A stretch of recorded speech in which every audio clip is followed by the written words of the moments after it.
Assalamualaikum warahmatullahi wabarakatuh. Nama saya Putri Nur Halifah dari Hukum Tata Negara 3B dengan NIM 11930300080 dengan mata kuliah Hukum Tata Negara dan dibimbing oleh dosen Bapak Profesor Dr. Itzam Fautanu MAG dan Bapak Lutfi Fahrurizal SSY MH. Di sini saya akan memaparkan tentang materi demokrasi. Pengertian demokrasi.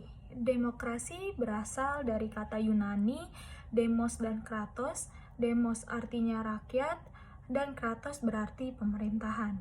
Jadi, demokrasi berarti pemerintahan rakyat, yaitu pemerintahan yang rakyatnya memegang peranan yang sangat menentukan. Kata demokrasi menunjuk kepada konsep kehidupan negara atau masyarakat, di mana warga negara dewasa turut berpartisipasi dalam pemerintahan melalui wakilnya yang dia pilih melalui pemilu.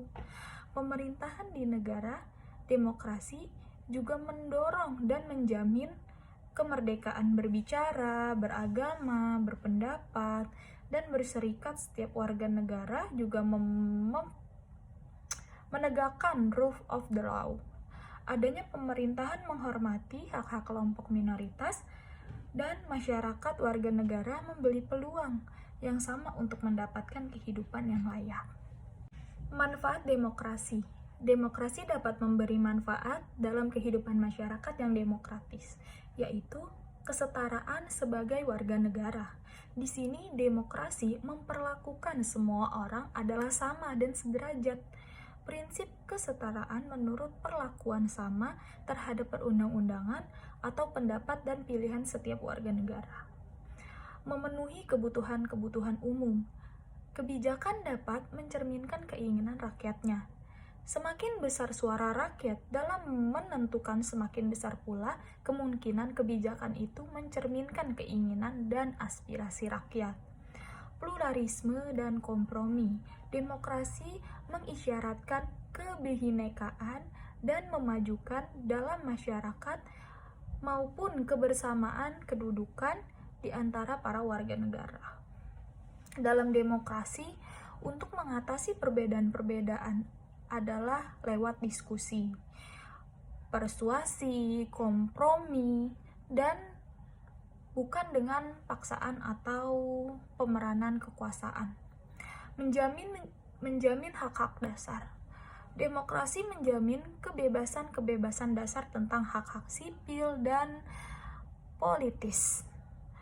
Hak kebebasan berbicara dan berekspresi, hak berserikat dan berkumpul, hak bergerak, dan lain sebagainya. Hak-hak itu memungkinkan keberagaman dari setiap individu dan memungkinkan terwujudnya keputusan-keputusan kolektif yang lebih bijak atau lebih baik. Pelaksanaan demokrasi di Indonesia. Di dalam perjalanan sejarah bangsa, ada 4 macam demokrasi di bidang politik yang pernah diterapkan dalam kehidupan masyarakat Indonesia, yaitu 1. Demokrasi parlementer atau liberal. Demokrasi ini dipraktikkan pada masa berlakunya UUD 1945 periode pertama tahun 1945 sampai 1949 dan dilanjutkan pada berlakunya Konstitusi Republik Indonesia Serikat atau UUD RIS tahun 1949 dan UUDS tahun 1950. Yang kedua, demokrasi terpimpin. Demokrasi terpimpin lahir karena adanya keinsyafan, kesadaran, dan keyakinan terhadap keburukan yang diakibatkan oleh politik demokrasi parlementer atau liberal, yang melahirkan terpecahnya masyarakat baik dalam kehidupan politik maupun dalam tatanan kehidupan ekonomi. Yang ketiga, ada demokrasi Pancasila pada era Orde Baru. Demokrasi Pancasila mengandung arti bahwa dalam menggunakan hak-hak demokrasi haruslah disertai rasa tanggung jawab kepada Tuhan Yang Maha Esa menurut agama dan kepercayaannya masing-masing. Menjunjung nilai tinggi kemanusiaan sesuai dengan martabat dan hakikat manusia. Haruslah menjamin peraturan dan kesatuan bangsa, mengutamakan musyawarah dan penyelesaian masalah bangsa, dan harus dimaafkan untuk mewujudkan keadilan sosial. Keempat, demokrasi Pancasila pada era Orde Reformasi. Demokrasi yang dijalankan pada masa reformasi ini masih tetap demokrasi Pancasila, namun perbedaannya terletak pada aturan pelaksanaannya. Berdasarkan peraturan perundang-undangan dan praktik pelaksanaan demokrasi, terdapat beberapa perubahan pelaksanaan demokrasi Pancasila dari Orde Baru, pelaksanaan demokrasi pada masa Orde Reformasi sekarang, yaitu 1. Pemilihan umum lebih demokratis, 2. Partai politik lebih mandiri, 3. Lembaga demokrasi lebih berfungsi, yang 4. Konsep trias politika, 3 pilar kekuasaan negara masing-masing bersifat otonom penuh.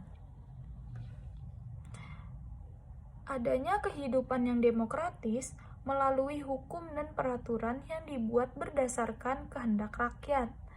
Ketentuan dan ketertiban akan lebih mudah diwujudkan.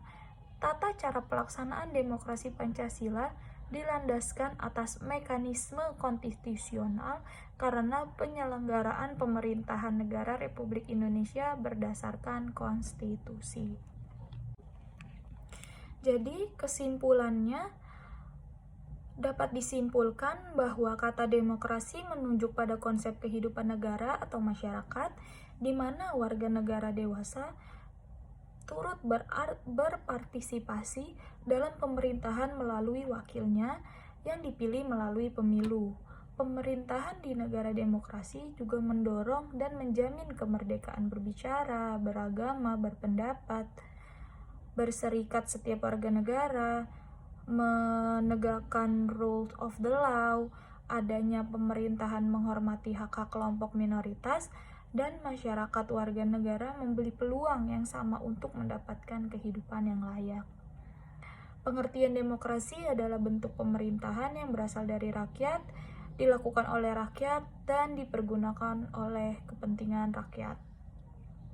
Demokrasi dapat memberi manfaat dalam kehidupan masyarakat yang demokratis, yaitu kesetaraan sebagai warga negara, memenuhi kebutuhan-kebutuhan umum, pluralisme, dan kompromi, menjalin hak-hak dasar, dan pembaruan kehidupan sosial.